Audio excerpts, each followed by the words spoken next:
वेंकटेशाय नमः। ओं श्री सरस्वत्यै नमः। ओं श्री गुरुभ्यो नमः। ओं समस्तजनकल्याणे निरतं करुणामयं नमामि चिन्मयं देवं सद्गुरुं ब्रह्मविद्वरं सद्गुरुं ब्रह्मविद्वरम्।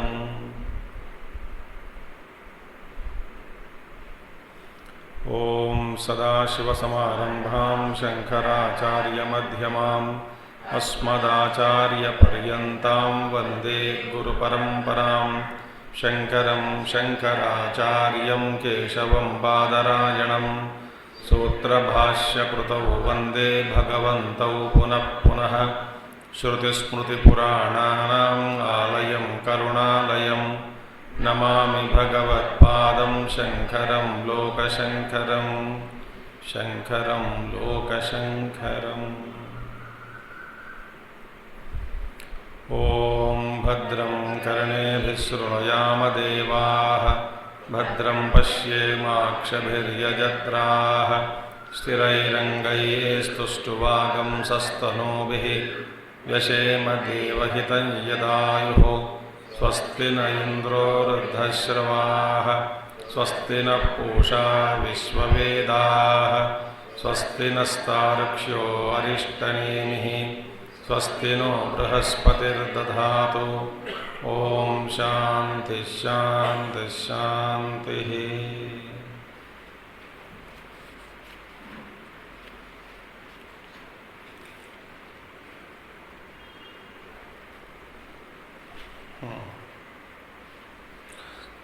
नाइन्टी श्लोक।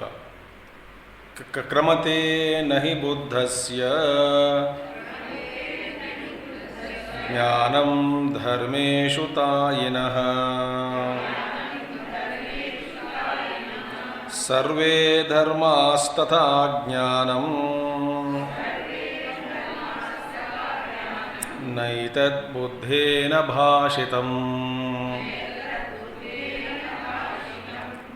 क्रमते नहि बुद्धस्य ज्ञानं धर्मेषु तायिनः सर्वे धर्मास्तथा ज्ञानं नैतद्बुद्धेन भाषितम्। न यस्मात् नहि क्रमते बुद्धस्य परमार्थदर्शिनः ज्ञानं विषयांतरेषु धर्मेषु धर्मसंस्थं सवितरिव प्रभा तायिनः तायो अस्य अस्ति इति तायि संतानवतः निरन्तरस्य आकाशकल्पस्य इत्यर्थः। पूजावतो वा प्रज्ञावतो वा सर्वे धर्माः आत्मनः अपि तथा ज्ञानवद् एव आकाशकल्पत्वात् न क्रमन्ते क्वचिद् अपि अर्थान्तरः इत्यर्थः। Now we will see this. What is the meaning? Yasmat hi buddhasya paramarthadarshinaha since. Now what is that we saw? Jnanam na kramate. Kramate means we saw that jnana is shuddha jnanam. Like there is no extension of it with external objects. It never associates with any vastu. Like space is untouched, the consciousness is untouched. Right. Now, so na kramate jnanam. That we saw. Now that means yasmat, since the buddhasya paramarthadarshinaha jnanam vishayantareshu dharmeshu na kramate, since the knowledge means your pure consciousness, Satchidananda, existence, knowledge and bliss, or existence, consciousness and bliss. Chit is knowledge also, consciousness also, meaning same. So knowledge of what? Of whom? Paramarthadarshinaha. Paramarthadarshinaha means of the enlightened one. The knowledge of this enlightened one, Paramarthadarshinaha jnanam vishayantareshu dharmeshu na kramate. Vishayantareshu with the kalpe other objects. So this knowledge of the enlightened, who is that? Paramarthadarshinaha, one who has enlightened, one who has got that ultimate darshan of the Paramatma, ultimate reality. Ultimate reality is called as Tayi. Tayinaha. Tayinaha means of the all pervading one. Because you see, mane tayo asya asti iti tayi. Tayaha, tayi means all pervading one. So tayo asya asti iti tayi meaning vistar. Tayi means vistar. Yasya tayi meaning jiska vistar hai. He is called tayi. Who is that tayinaha? Of the Paramatma. So the Buddhasya, the one who has enlightened person, that is one who has got the knowledge of the supreme reality. Of what nature of that it is? Of Tayinaha, of the all pervading one. Tayinaha, jiska tayi यानी विस्तार है. So the one who has got that knowledge of that all pervading one. And also Santanavataha Nirantarasya Akashakalpasya. And it is that knowledge is Santanavataha. Santati means continuous. Continuity. Santana. So Santanavataha means what? There is no breaks. It is continuous. Meaning Nirantarasya. There is no antar. There is no gaps. There are no breaks. The knowledge or pure consciousness is one homogeneous mass of pure consciousness. Therefore, it is Santanavataha, meaning no breaks, Nirantarasya of the Supreme One. So, this Mahatma, the enlightened one, since the knowledge of the enlightened one, the knowledge of the Buddhasya Jnanam, not our Jnanam, knowledge of the enlightened one, enlightened who has realized the supreme reality, that knowledge which is of the nature of all pervading one, he had realized that all pervading knowledge, Tayinaha, and also that is Santanavataha Nirantarasya of the one who is continuous, knowledge of the one who is continuous, having no breaks or disconnections. Example, Akashavat Akashakalpasya ityartaha. Like Akashakalpa, not Akasha, Akashakalpa. Similar to space, it is not space. Brahma is not Akasha, but Akashavat, Akashakalpa. Udaharana, Brahma ka udaharana, nearest example is Akash. Subtlest, all pervading, not tainted, untouched, no modification, like that. So Akashavat kalpaha. So Akashakalpasya ityartaha. So this enlightened man, he has got that knowledge of the supreme reality, like of the all pervading one, Nirantarasya Santanavataha Akashakalpasya, that which is continuous, there are no breaks, similar to that of space. And you say, now dharma means the souls, jivas. Jivas also have got the same knowledge. You say in the intrinsic nature of the jiva is also of the same knowledge. Then what is the difference between an ordinary person who is actually jiva only, he is also same awakened, he doesn't know. Buddha, awakened, enlightened one.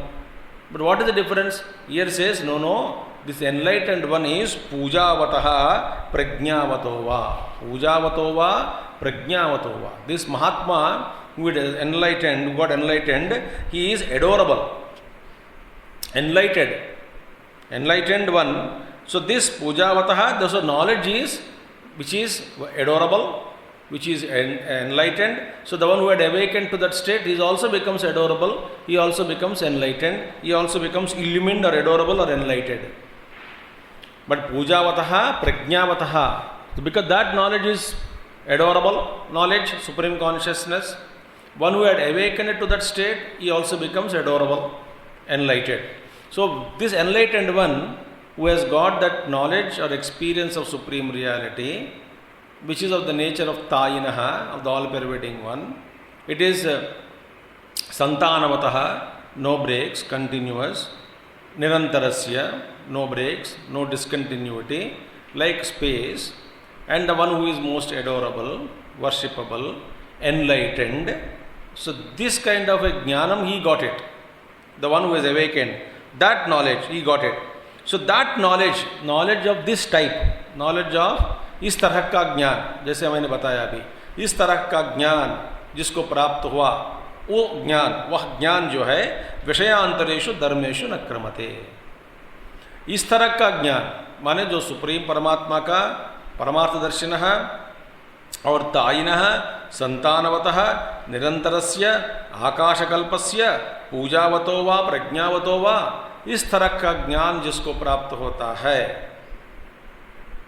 That ज्ञानम न वह ज्ञान जो है धर्मेषु विषयांतरेषु न क्रमते। समझ में आ गया अभी? इस तरह का ज्ञान, चलो आखिरी दिन है ना, स्लो जा रहा हूं। इस तरह का ज्ञान जो है विषयांतरेषु न क्रमते, माने किसी भी विषय वस्तु के साथ किसी विषय वस्तु का ज्ञान जब होता है, उस ज्ञान का, ये ज्ञान जो है किसी का संपर्क नहीं है।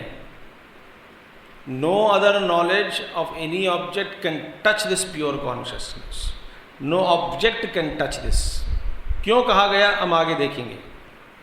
सो विषयांतरेषु धर्मेषु न क्रमते, क्योंकि बता दिया यहां पे धर्म समस्तम, मोरोवर इनका जो ज्ञान है धर्म समस्तम, इस नॉलेज इज ऑलवेज सेंटर्ड इन धर्म मीनिंग सोल, बिकॉज धर्म माने जीव ओनली, नो धर्माः मीन्स जीव ओनली आत्मनः, तो धर्म समस्तम माने आत्म समस्तम। इसलिए भगवद गीता में आया ना, आत्म समस्तम मनः कृत्वा न किंचिदपि चिंतयेत। यहां पे centred in his soul, the spring of consciousness, he is always centered in his own self. Dharma samstam. So dharma samstam, that is to say, this knowledge is always dharma samstam, means centered in his own soul. Like what? Savitari iva prabha. Like what? Prabha, savitari iva, like light in the sun. The spring of the light, the source of the light emerges always from the sun. The sun is holding that light. Light is everywhere, but the light is always located, sourced, resting in what? In Prabha, in Surya Bhagavan, in the sun, Savita. So Savitari iva Prabha, like light is deeply rooted in the Surya Bhagavan. Similarly, the knowledge of this enlightened one is dharma samstam.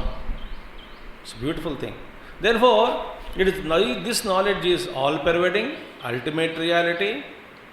Tayinah, santanavataha, nirantarasya, akashakalpasya, pujavato va, prajnavato va, dharma samstam, savitariva prabha.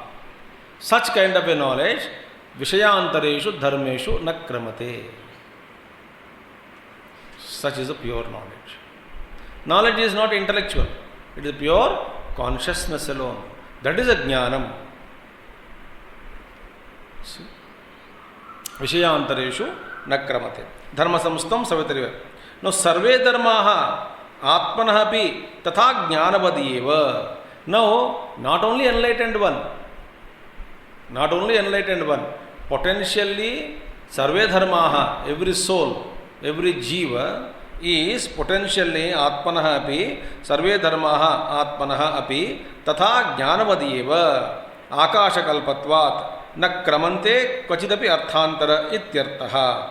Meaning what? Sarve dharmaha, meaning that tatha jnanavadiyeva, jnanav tatha, similarly jnanavat eva, like knowledge of that enlightened one, like knowledge itself, the pure knowledge itself.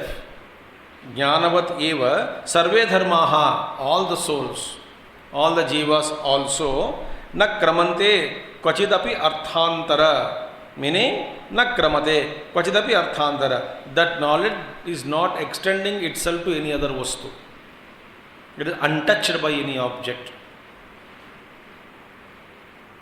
I don't know whether you are getting that. Even intellectually, if you get to understand what could be that state of existence.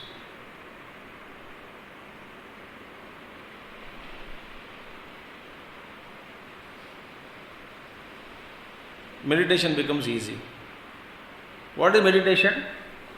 Practicing to get centered in one's own self.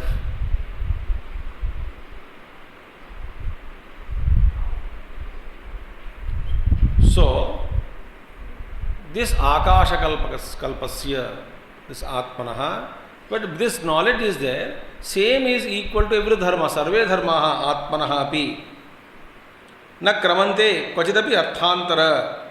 So, Akasha Kalpatvat. Tadha jnanavadeva sarve dharmaha. Similarly, like knowledge itself, that supreme knowledge, the pure knowledge itself, all the souls also, jivas also, na kramante kvachidapi arthantara. That there the knowledge of the souls also do not extend, dharmaha, jivape, extend with other things whatsoever. Why? Because what is jiva swarupa? Akasha kalpatvat. This jiva also is analogous like space only, like Akasha kalpatvat. Sarvavyapi, the subtle, I am holding everything. Actually the I means that Akasha only, meaning Akasha, what? Not Akasha, Akasha kalpasya. And everybody feels that so light and pure and expanded and everything is in me, but I am untouched and blissful state of my swarup. It is my swarup. Not this holding on to the flesh and blood and then matter and then caught up in that and then no upadhi, neither sukshma or sthula upadhi.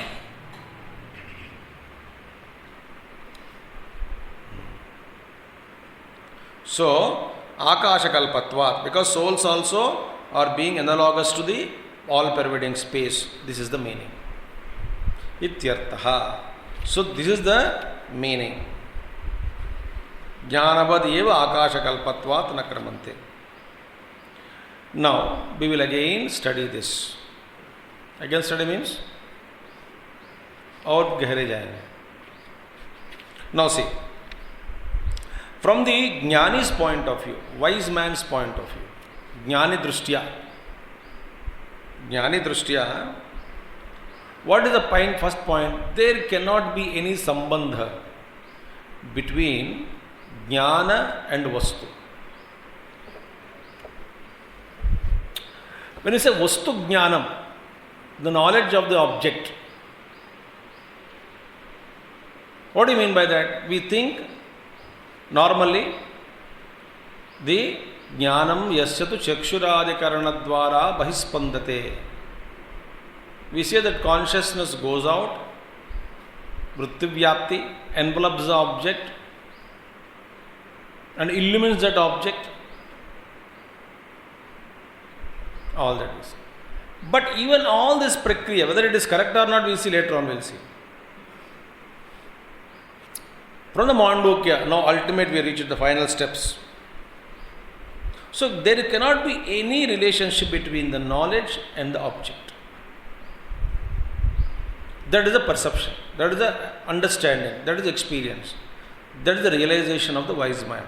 Now, a wise man or a jnani is sada asti, meaning he is always present. The pure consciousness.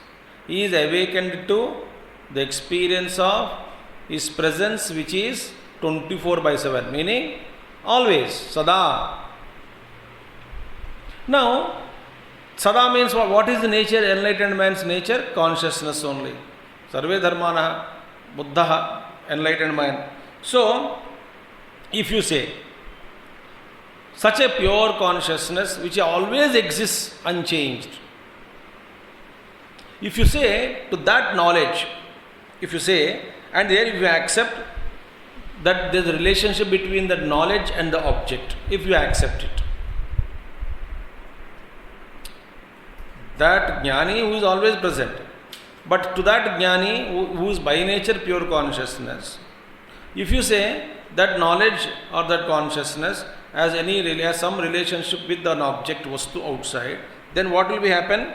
Then, because knowledge and the object, if you say there is a relationship, what is happening here? That knowledge sometimes exists, sometimes doesn't exist, because knowledge of the object is not continuous. Because that object sometime comes, sometime goes.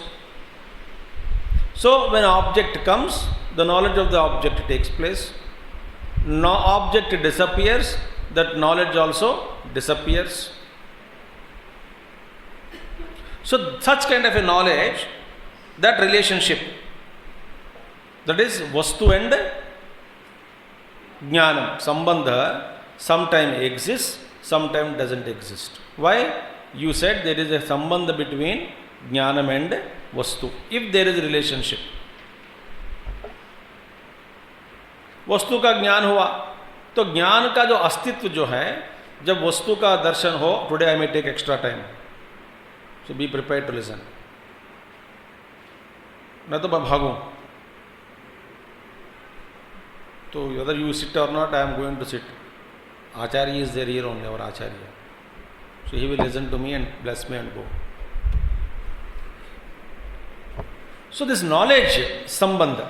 Therefore, if you say that vastu and jnana ke beech sambandh hai, if you say that accept that knowledge exists only when the object is there, because object is removed, there is no knowledge. Because we are always used not knowledge as knowledge. We have always got that knowledge as of something.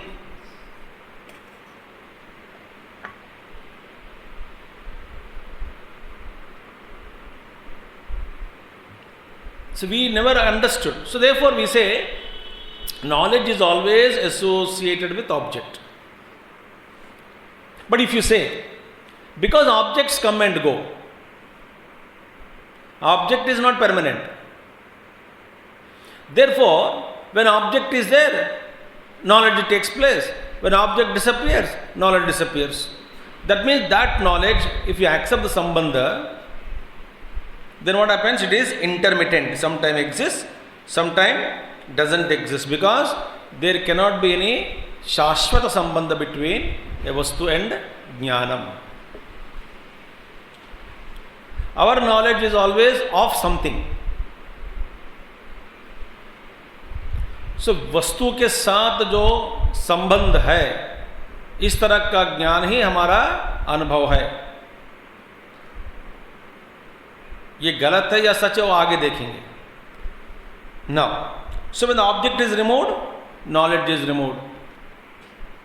इसीलिए अखंड ब्रह्माकार वृत्ति तक कोई भी व्यक्ति जा सकते हैं. फिर ये जरूरी नहीं है कि परमार्थ का अनुभव होगा उनको, क्योंकि उधर से भी वापस आ सकते हैं.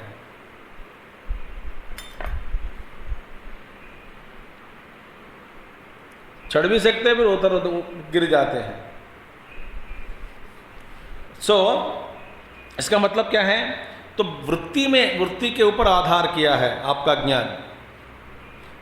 तो वृत्ति को आधार बना दिया, ज्ञान का आधार क्या बनाया आप? वृत्ति को बना दिया. माने वृत्ति माने वस्तु वृत्ति के बिना ज्ञान नहीं होगा. अब ऐसा समझे तो क्या होगा? व्हेन ब्रह्माकार वृत्ति फॉर्म्स और टेक्स प्लेस, देन यू से हमको ब्रह्म ज्ञान हो गया. तो ब्रह्माकार वृत्ति चला गया तो फिर ज्ञान नहीं रहा. Even in the case of Brahmakara Vritti, Akhanda Brahmakara Vritti. So therefore, if the Jnanam is dependent on Vritti, and if there is a sambandha between Vritti means Vishayava and Jnanam, that Jnanam becomes restless, not permanent, keeps on changing, and therefore that Jnanam is not Shuddha Jnanam. So jnana cannot be of this kind. अच्छा, फिर आगे देखेंगे. Therefore, ज्ञान का उदाहरण क्या दिया? आकाशकल्प सर्वव्यापक निरंतर. See? Therefore, that आकाशकल्पक सर्वव्यापक निरंतर रहने वाला जो ज्ञान है, माने वस्तु के साथ जो संबंध किया गया ज्ञान, वो तो अशाश्वत है. आएगा जाएगा, आएगा जाएगा, आएगा जाएगा. वस्तु का दर्शन हुआ तो ज्ञान हुआ, वस्तु मिट गया तो ज्ञान चला गया। मगर जैसे जो सर्वव्यापक आकाशवत सर्वव्यापक निरंतर संतानवत जो ज्ञान है, वह ज्ञान किसी भी वस्तु के साथ संपर्क में आने का संभावना नहीं है। क्यों? ये तो है निरंतर ज्ञान। वस्तु आ गया तो वो ज्ञान निरंतर नहीं रह सकता। मगर निरंतर जो ज्ञान की जो हम कहते हैं वो निरंतर ज्ञान, आकाशकल्पकम, आकाश जैसे सर्वव्यापक निरंतर ज्ञान जो है, जिसका आदि नहीं है अनादि है, अंत भी नहीं है आदि भी नहीं है, ऐसा जो ज्ञान है, ऐसा ज्ञान को निरंतर कहा गया। किस लिए कहा गया? इसीलिए कहा गया कि उस ज्ञान के साथ किसी भी वस्तु का संबंध नहीं है। तभी होगा ज्ञान निरंतर, तभी होगा ज्ञान अनंत, तभी होगा ज्ञान क्या? शुद्ध।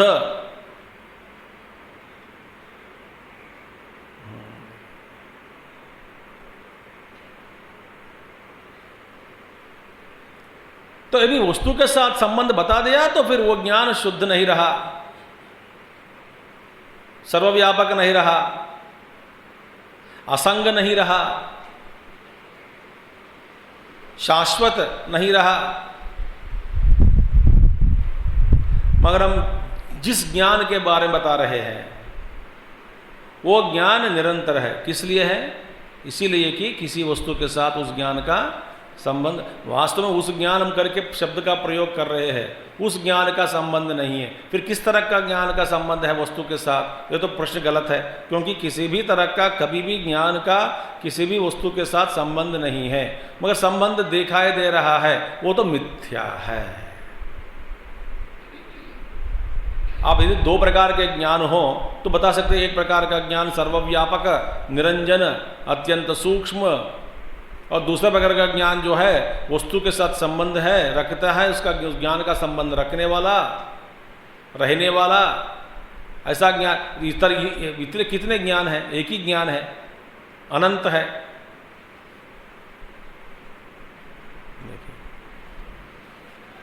तो आकाशकल्पस्य। और दूसरा रीजन क्या है बताया भाष्य में? जीव भी, जीव का स्वरूप भी वही है आकाशकल्पवत, बताया कि नहीं भाष्य में? धर्मानः अपि तथा, क्या बताया?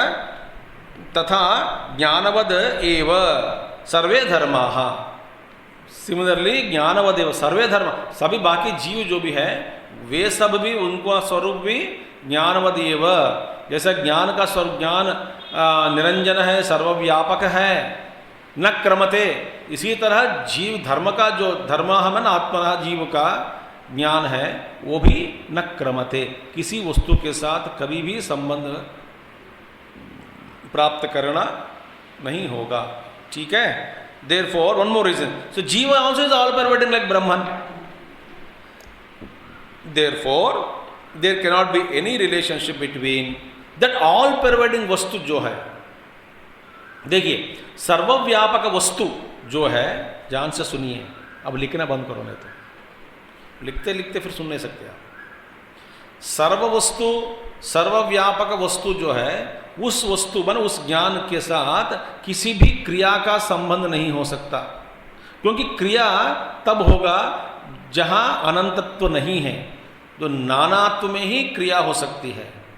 असंपूर्ण वस्तु जो है उसमें क्रिया देखा जा सकता। जो संपूर्ण वस्तु है, परिपूर्ण वस्तु जो है, अनंत वस्तु जो है, शुद्ध वस्तु, अनंत वस्तु जो है, उसमें किसी भी प्रकार का क्रिया होना असंभव, क्योंकि जरूरी नहीं है। क्रिया द्वैत में भी हो सकता, द्वैत में ही होगा। परिच्छिन्न वस्तु है तो इसमें क्रिया हो सकती है। अपरिच्छिन्न वस्तु जो है, अखंड ब्रह्म जो है, उनमें जो क्या क्रिया हो सकती है? तो किसी भी प्रकार का क्रिया होना असंभव। और जीव का स्वरूप क्या है? वास्तव में वही ब्रह्म स्वरूप है।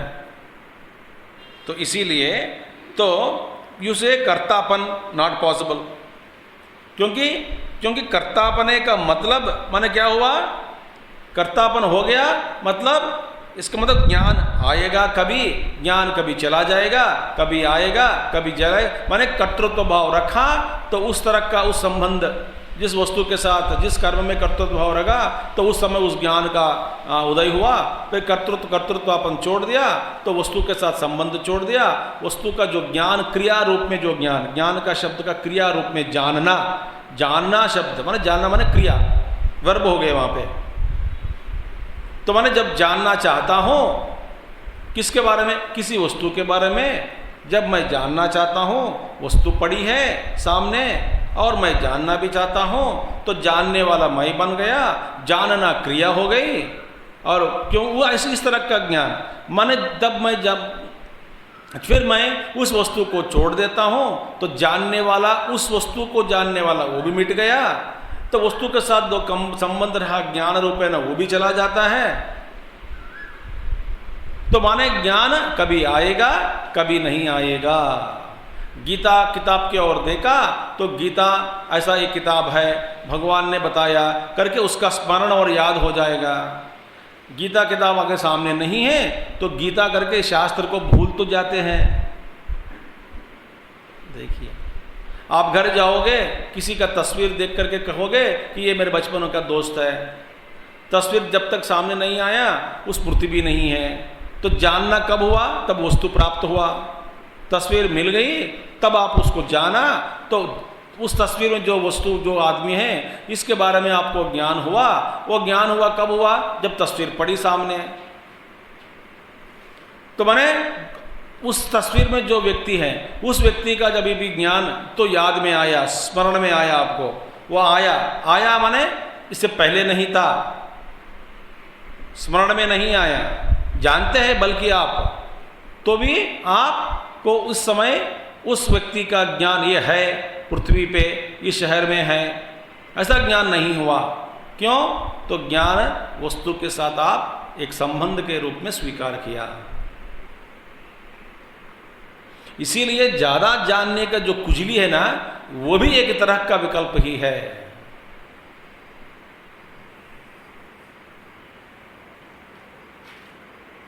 और कितने लोग फंस गए ज्ञान में। ज्ञान माने जानना, जानने योग्य जानकारी की प्राप्ति के लिए ये पढ़ना वो पढ़ना, ये शास्त्र वो शास्त्र, इसमें कहा गया इसमें कहा गया, ये किताब पढ़ो वो। अब इसी तरह का जो जितने लोग फंस गए हैं तो ये तो माया है।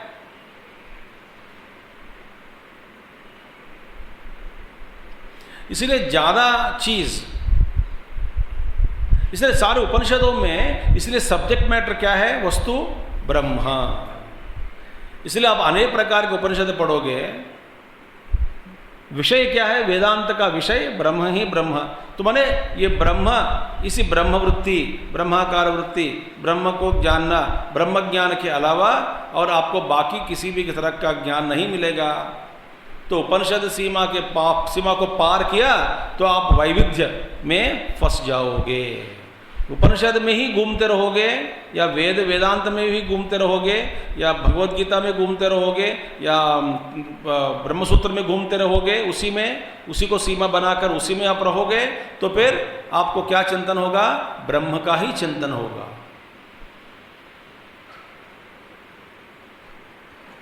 हालांकि शास्त्र अलग अलग है मगर विषय एक ही है। किसी भी उपनिषद लो विषय एक ही है। तो इसलिए ऐसी तरह का आप साधना करते रहोगे, उसमें वैविध्य दिखाई पड़ रहा है। वास्तव में वैविध्य का जो विविधता में जो बंधन है, वास्तव में जो बाधक रूप में जो कुछ बन सकता है वो सब नहीं है।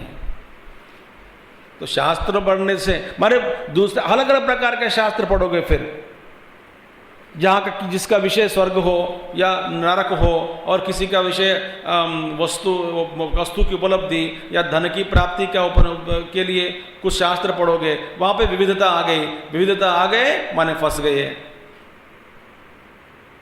इसलिए वेदांत शास्त्र आप पढ़ोगे या नहीं तो प्रस्थानत्रय आप पढ़ोगे, तब विषय का क्या होगा, ब्रह्म चिंतन, ब्रह्म ही विषय होगा। वहाँ पे विविधता है तो भी विषय एक ही है। दुनिया में विविधता है और विषय अलग अलग है, तो आपको एक एक वस्तु, प्रत्येक आलोचना, प्रत्येक वृत्ति आपको एक एक दिशा में आपको खींच कर लेके जाती है।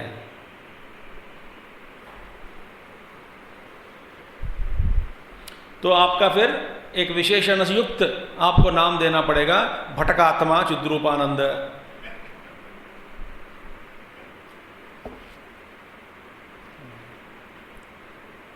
इसलिए ब्रह्मचिंतन उपनिषद भाष्य में, उपनिषद भाष्य, वेद भाष्य, वेदांत भाष्य को पढ़ोगे तो एक ही विषय है, ब्रह्म विषय। तो ज्ञान में क्या है, तो पर जैसे कि घटक ज्ञान तो क्रिया हुआ, क्योंकि घट को जान लिया, जब जाना हुआ वो ज्ञान एक क्रिया रूप में स्वीकार करना पड़ता है, टू नो। जब अंतःकरण आंख द्वारा संबंध करे तब ज्ञान होगा। पहला अंतःकरण तो आंखों के द्वारा घट के साथ संबंध हुआ, तब ज्ञान होता है, तो वह क्रिया होगी कि नहीं? मानसिक क्रिया कहो, वाचिक क्रिया कहो, कायिक क्रिया कहो, तो क्रिया हो गए।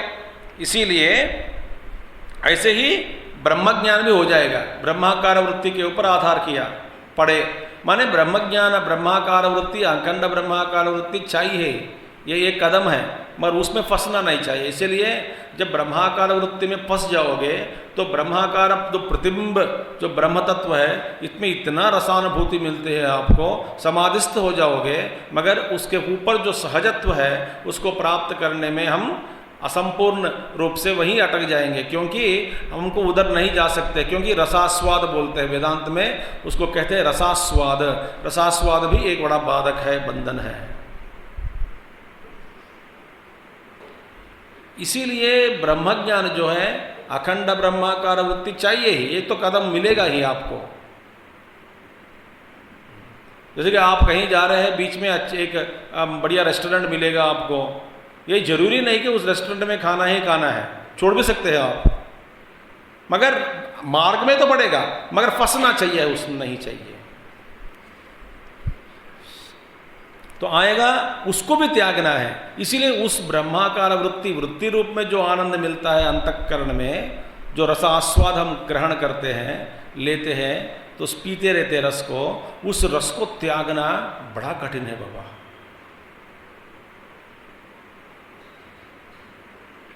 इस दुनियादारी में किसी चीज को छोड़ दिया, किसी व्यक्ति को छोड़ दिया, त्याग दिया, एक दुष्ट गुण को त्याग दिया, ये तो आसान है, मगर ब्रह्मरूप जो आनंद रूप में प्रतिबिंबित होता है वृत्ति में, तब उस समय उसको त्याग कर आगे जाना, ये आसान नहीं है। इसीलिए आधार तो माने ब्रह्मज्ञान। जब वृत्ति उठाओगे तब ब्रह्मज्ञान होगा, उठको वृत्ति को मिटा दिया, ब्रह्मज्ञान मिट गया। तो घटक ज्ञान तो क्रिया हुआ, क्योंकि अंतःकरण आंख के दास, ऐसे ही ब्रह्मज्ञान भी हो जाएगा। इसीलिए आत्मज्ञान न क्रिया रूप है, न तो उसमें कर्तापन भी नहीं बनता, माने ज्ञान में कर्तापन नहीं है। ज्ञान क्रिया के द्वारा स्वीकार करना, प्राप्त करना, ये भी नहीं होता। देखिए, तो इसीलिए तो अंतिम तत्व ज्ञान स्वरूप की जो स्थिति है, आखिर जो स्थिति है, उसको अब कहते हैं, उस स्थिति को बुद्ध ने नहीं कहा। बुद्धेन न भाषितम। देखिए, न एतद बुद्धेन भाषितम। इस देखिए अंतिम जो, क्योंकि ना अब देखिए, अब इस पर बहुत सारा चीज है।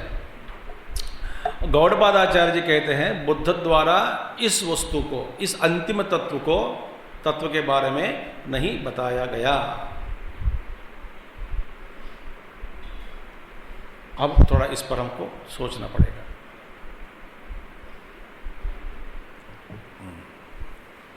तो ज्ञानम न क्रमते, it's a pure consciousness, untouched by any object.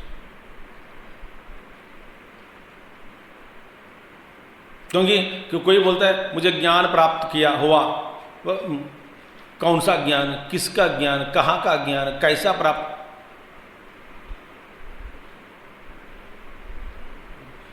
अब देखिए, बुद्ध, यह बुद्ध ने नहीं कही। अब इस पर दो अर्थ हैं, विस्तार में जाऊं कि नहीं? मैं तो ज़्यादा समय लेने वाला हूं, जिसको जाना है चले जाओ। मैं तो पहले बोल दिया, बाद में आपको, आप दूधा में डाल दिया, दूधा को ऊपर जाओ और ब्रह्म मिलेगा। जो भी करना है करो, मगर बिना संकोच, बिना संशय करो। जाना है बिना निसंशय निस्संदेह चले जाओ, बिना गिल्ट। बैठना है फिर पूर्ण रूप से बैठो, फिर मन को कहीं तरफ भगवाना नहीं, मन नहीं बैठ रहा है, जाना है तो चले जाओ। मगर जो भी आप करते हैं उसको स्वीकार करो, बलपूर्वक मत करो, मगर इच्छापूर्वक करो। समझ में आ गई बात? अच्छा, अब देखिए, one thought is that it is not possible to speak about that state of realization, and also the man of wisdom who has realized the ultimate reality. बुद्धः का मतलब एक ले लेंगे, one who has awakened. बुद्धेन प्रभाषितम न एतद् बुद्धेन भाषितम। इस वस्तु, इस स्थिति को बुद्ध के द्वारा नहीं बताया गया है ना, बुद्ध ने नहीं बताया। अच्छा, बुद्ध का मतलब क्या है? एक अर्थ हुआ enlightened. So the man of wisdom who has raised the ultimate reality, he is also the same nature only. जब भगवान ब्रह्मविद ब्रह्मैव भवति, तो वो ब्रह्म को ज्ञान लिया, तो ये बिकेम ब्रह्म, तो ज्ञान स्वरूप ओनली। देयरफॉर बुद्ध मान क्या है? The awakened person can not speak about that state. माने बुद्धेन न एतद् बुद्धेन भाषितम। बुद्ध माने one who had awakened to that state. उनके द्वारा इस स्थिति के बारे में बताना, बात करना नहीं होगा, because he himself is jnana swarupa and he cannot speak about it. किस लिए भैया? because if truth is spoken,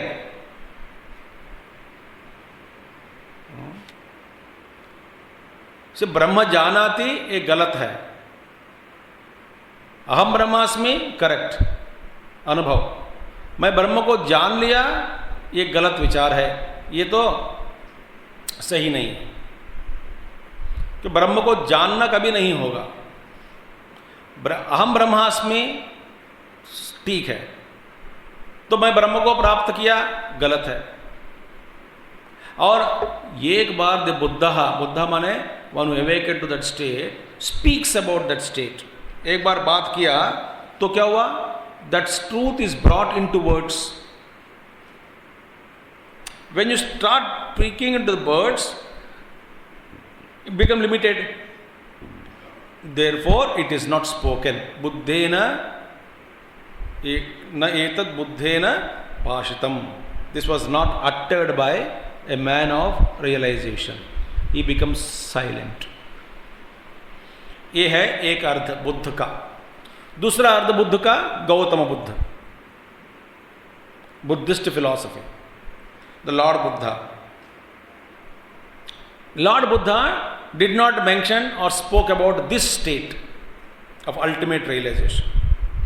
So, क्योंकि had he taught his disciples would have spoken about the same truth, but their disciples, Buddhist disciples, have accepted what? क्षणिक विज्ञानवाद, शून्यवाद या बाह्यार्थवाद, इस तरह का सिद्धांतों को अपनाया। इसका मतलब बुद्ध के द्वारा उस तत्व के बारे में, अद्वैत तत्व के बारे में, शुद्ध ज्ञान स्थिति के बारे में बुद्ध ने भी कुछ नहीं कहा। अच्छा, तो इफ यू टेक बुद्धेना माने ज्ञानिना, it is impossible for such a ज्ञानी to speak about it because he become silent. और Buddha means, it means he had not spoken about it, the pure state of pure knowledge, he did not speak about it, he doesn't know, no no ऐसा नहीं, पता नहीं, ज्ञान अवस्था के बारे में कुछ नई बात नहीं कही, जानते हुए भी नहीं कहा, या बिना जाने या नहीं जानते इसीलिए नहीं कहा बुद्ध भगवान ने, ये हम नहीं कह सकते, मगर जानते रहे भगवान ने।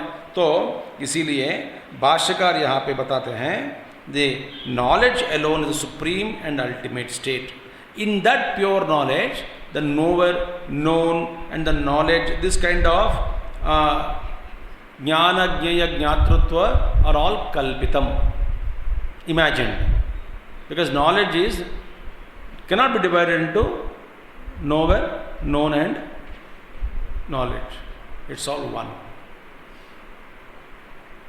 It is only imagination. Therefore, neither Kshanik Vijnanavadi, Bhagyadavadi, Shunyavadi, nobody knows about it. So this is the primary difference between Vedanta and Buddhist philosophy. Buddhena. So therefore, ultimate knowledge माने ये of the enlightened person, it doesn't extend to other objects, न क्रमते, उसे प्रतीत ये नहीं है कि घट के अंदर ज्ञान गया और प्रतीत हुआ, माने घट हुआ, घट के अंदर ज्ञान गया तब घट का ज्ञान हुआ, ऐसा नहीं है उनका ज्ञान, क्योंकि ज्ञानम चक्षुरादि द्वारा बहिस्पंदते, फिर आकृति लेकर फिर अंदर आते हैं तब उसका ज्ञान होता है, नहीं। अथवा अंतःकरण में पर बाद में ज्ञान आ गया, ज्ञान गया अंतःकरण में तभी प्रतीत हुई, पहले बाहर गया, वो ज्ञान, वही ज्ञान वस्तु का रूप लिया, फिर अंतःकरण प्रवेश किया तब उसका ज्ञान हुआ। ये ज्ञानी का ये नहीं है, क्योंकि क्या बताया, चित्त इटसेल्फ इज चित्त, वहाँ पे कोई भेद नहीं है। तो सांख्य लोग बोलते हैं चित्त को जानने वाला दूसरा चित्त है, और तो माने जब तक, देखिए वेरी इंपॉर्टेंट पॉइंट, जब तक जानता है तब तक उसको चित्त कहते हैं, और जानना ऐसा जो क्रिया है, छूटने पर माने छोड़ दिया तब वही चित्त बनेगा माने चित्त के रूप में दर्शन देगा, वही चित्त है। जानता है, जानना जो एक, इसको निकालना चाहिए मन में से, the objectivity, knowing, when knowing ends the same चित्त बिकम्स प्योर चित्त। Therefore as long as the function of knowing exists, so long it is called chitta. When the knowing is ended, the same chitta becomes chit. As long as objectivity is there in the mind, so long it is not pure consciousness. At the time when the mind is emptied of all its objects, the same thing becomes pure consciousness. Therefore, excellent thing is, this state, Buddha, he did not speak about. So, therefore, हम कहते हैं जानने और न जानने काल में भी ज्ञान, माने at all times, knowing time, when you are something knowing or not knowing, knowing or not knowing, these two states. In these two states, the knowledge, pure knowledge is as it is, untouched by these things. What we think that ज्ञान हुआ, वस्तु हुआ तो वस्तु का ज्ञान हुआ, वस्तु चला गया तो ज्ञान नहीं है. This is the thing. So therefore, यद आदौ उपन्यस्तं ज्ञानेन आकाशकल्पेन इत्यादि तदिदम् आकाशकल्पस्य तायिनो बुद्धस्य तदनन्यत्वात् आकाशकल्पं ज्ञानं न क्रमते क्वचिदपि अन्तान्तरे तथा धर्माः इति आकाशमेव अचलम् अविक्रयं निरवयं नित्यम् अद्वितीयम् असंगम् अदृश्यम् अग्राह्यम् अशनायादि अतीतं ब्रह्मतत्वं न हि द्रष्टुः दृष्टेः विपरिलोपो विद्यते.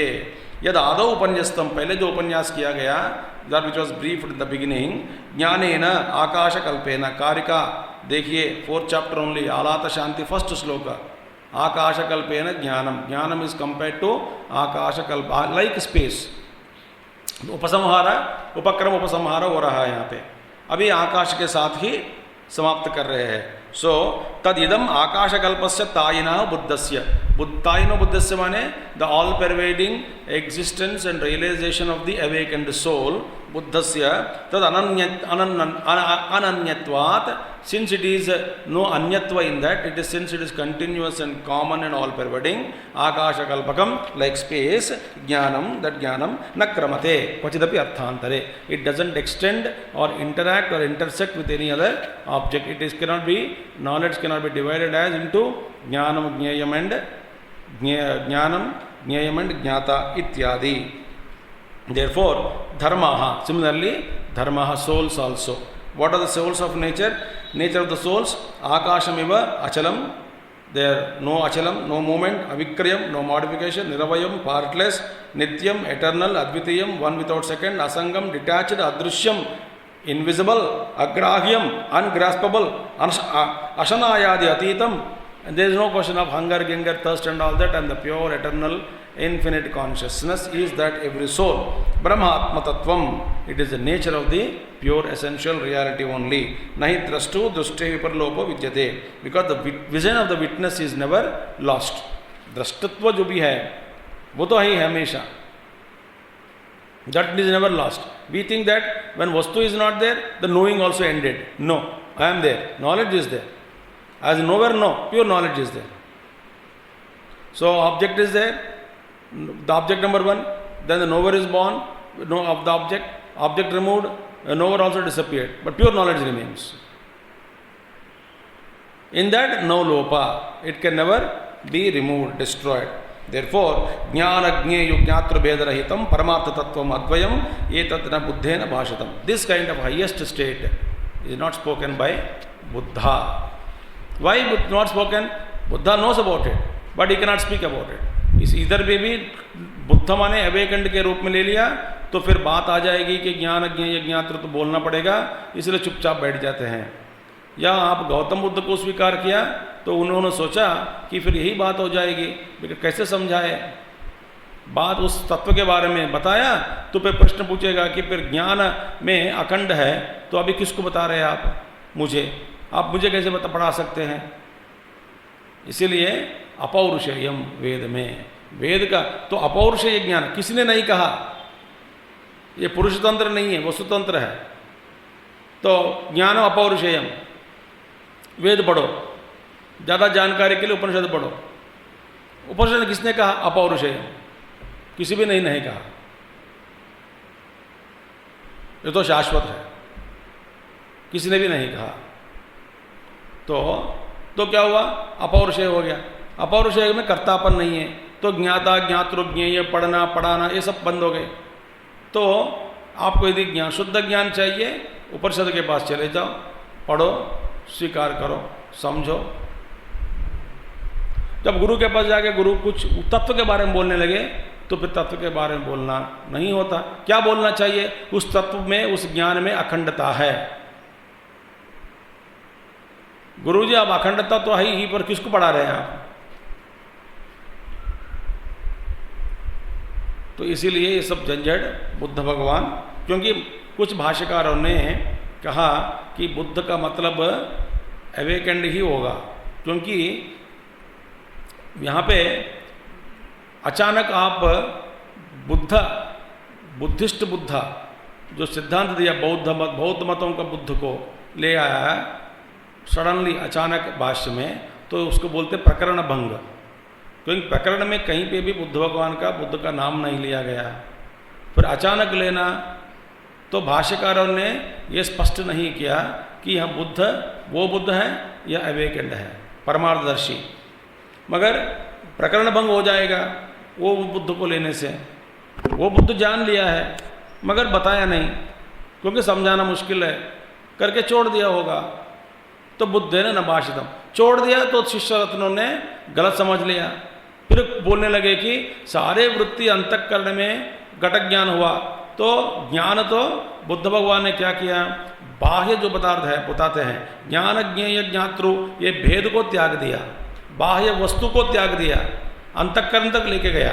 वो वही बोलते हैं, देखिए तत्वम अद्वयम एतद् न बुद्धेन भाषितम यद्यपि बाह्यार्थ निराकरणम ज्ञानमात्रम कल्पना च अद्वय वस्तु सामीप्यम उक्तम इदंतु परमार्थ तत्वम अद्वैतम वेदांतेषु विज्ञेयम इत्यर्थः।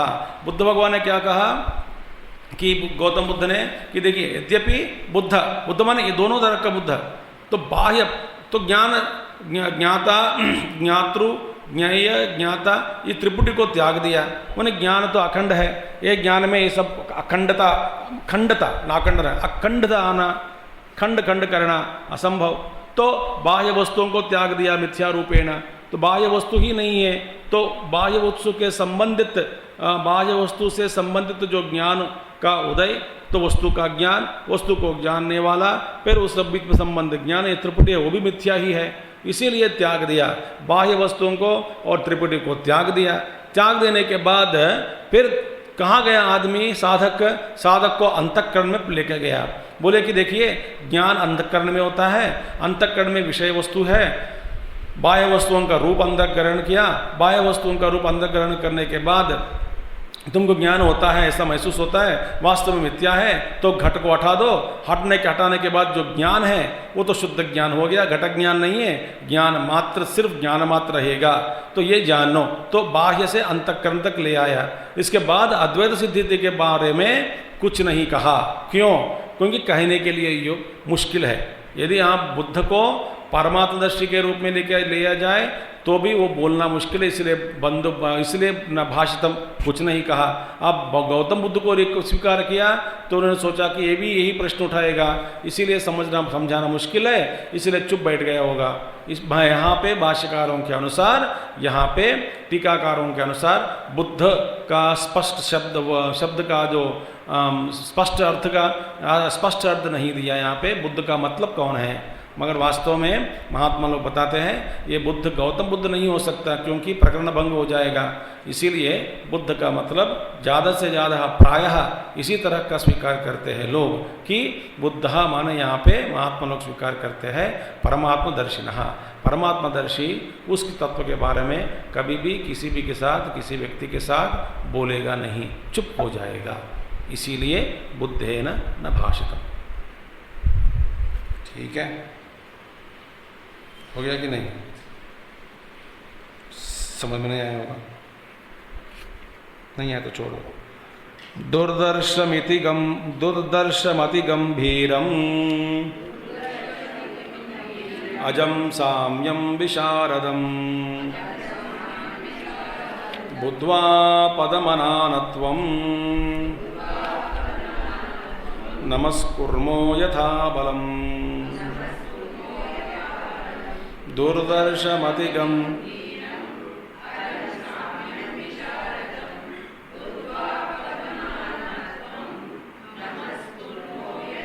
बस आखिर में नमस्कार करते हैं गौड़पादाचार्य। तो उनका तो हो गया आखिरी श्लोक में, मांडुक्य कारिका का आखिरी श्लोक अंतिम श्लोक है।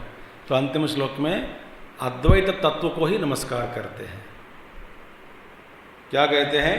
दुर्दर्शम दुखेन दर्शनम अस्य इति दुर्दर्शम, माने very difficult to know this,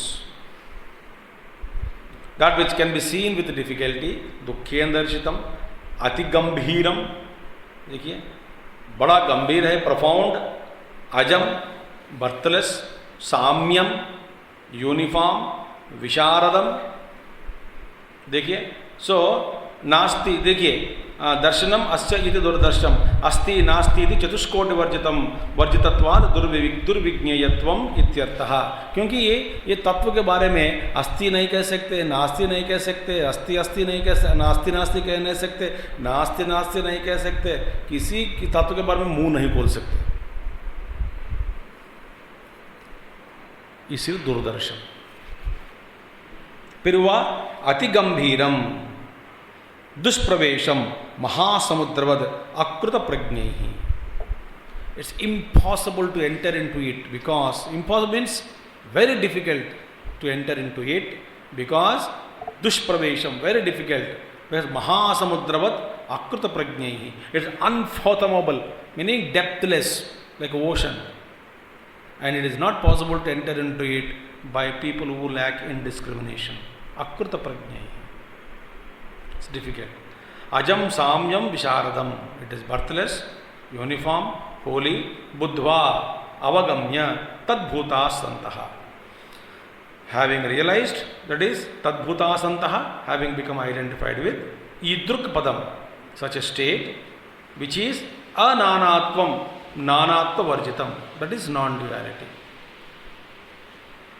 There is no nanatvam in that state ko namaskurmaha tasmai padaya. We make our salutations, obeisance we pay to that state. Yathavalam yathashaktihi, meaning to the best of our ability. That tattva ko avyavaharyamapi vyavahara gocharam apadya. How? It is avyavaharam because it is beyond all the relative existence, experience. फिर भी avyavaharamapi vyavahara gocharam apadya. Bringing it within the range of our empirical dealings, we offer namaskar to it. Otherwise, namaskar also not possible because it cannot be brought into empirical experience. Avyavaharamapi vyavaharam gocharam vyavahara gocharam apadya namaskurmaha.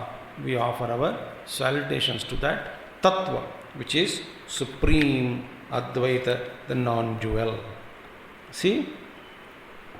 Therefore, yathapalam yathashakti ityartha. Thus, by Bhagavan's grace, we have completed this Mandukya and Karika. First verse of Shloka at least we will chant. Jagradaditrayon जाग्रदादिमयं तथा ओंकारैकसुसंवेद्यम् यत्पदं तन्नमाम्यहम्. देखिए, that अद्वैत तत्व को पहले नमस्कार करके भाष्य से आरंभ हुआ. मन गौड़पादाचार्य जी लिखना प्रारंभ किया, फिर आखिर में उसी अद्वैत तत्व को नमस्कार करते हुए इस प्रकरण महामांडुक्य उपनिषद को समाप्त किया. So we are all lucky to study this great Upanishad, that too Shankar Bhashya. समझ में आया ना आया वो अलग बात है. भाष्य का जो मंत्र है, भाष्य का जो पद है, वो सब कान के अंदर प्रवेश किया, बस वी आर ब्लेस्ड. तो thank you all for making me study this wonderful text. And tomorrow we will study the prayers offered by Bhagavan Adi Shankaracharya to the Tattva, to Guru, etc.